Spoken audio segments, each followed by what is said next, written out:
This section explains in detail how to apply armhole binding so that it looks neat, smooth, and attractive. First, start at the side seam of the armhole.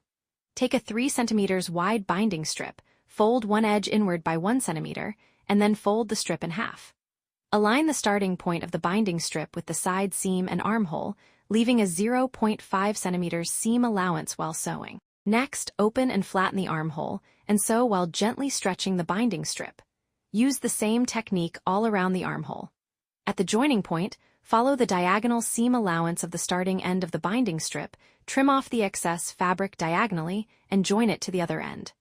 This creates a diagonal seam, reducing bulk and making the finish smoother. After sewing, trim the raw edges carefully so that no unfinished edges remain visible. Then turn the binding strip over and sew a 0.1 cm top stitch along the edge of the binding. This prevents the binding from showing on the outside.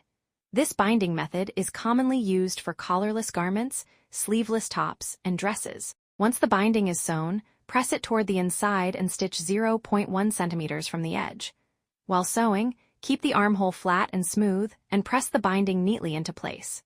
Each step follows the same technique, which is the key to achieving a well-finished bound edge. The result is a smooth, well-fitted, and attractive finish, and the method itself is very simple to perform.